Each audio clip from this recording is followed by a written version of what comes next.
Hi friends, আজ তোমাদের সামনে তুলে ধরবো কোল্লামের লাইট হাউস। এটা একটা ঐতিহ্যবাহী লাইট হাউস। একজন ভারতীয় ইঞ্জিনিয়ার এই লাইট হাউসটি তৈরি করে। ভিতরের আর্কিটেকচার দেখলে মনে হয় বেশ পুরনো। হ্যাঁ, এটা স্বাধীনতার অনেক আগে তৈরি হয়েছে।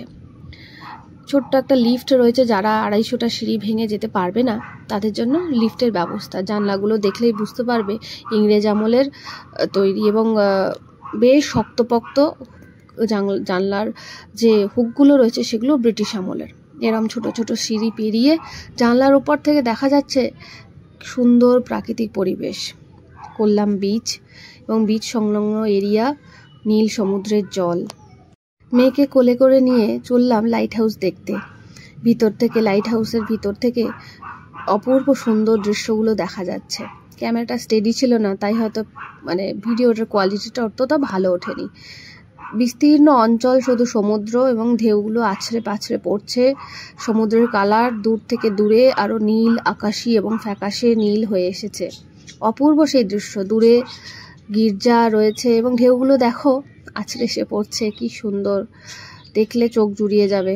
চিলগুলি ওড়াবেড়া করছে, খাবারের সন্ধানে চিলগুলো মাথার ওপরে উঠছে। ফাইনালি আমরা লাইট হাউসের উপরে পৌঁছে গেছি। লাইট হাউসের ওপর থেকে দৃশ্যটা অপূর্ব সুন্দর। দূরে ওই রাস্তাটা, ওখানে হাঁটতে দেয়, সমুদ্রের ওপরে রাস্তা। এবার আমরা দেখে নেব লাইট হাউসের ওপরে র্যাডার। হ্যাঁ, সেই র্যাডার বিখ্যাত, যেগুলো থেকে সিগন্যাল ছোড়া হয়, সমুদ্রের বিভিন্ন সংকেত দেওয়া হয় মাছওয়ালাদের। দেখো দূরে দেখতে পাচ্ছ রিনা নীল, তারপর আকাশী, তারপর মাঝখানে ফ্যাকাশে সমুদ্রের রঙগুলো অপূর্ব সুন্দর। না নিজের চোখে দেখলে ভিডিওতে এটা ভালোভাবে হয়তো বোঝা যায় না।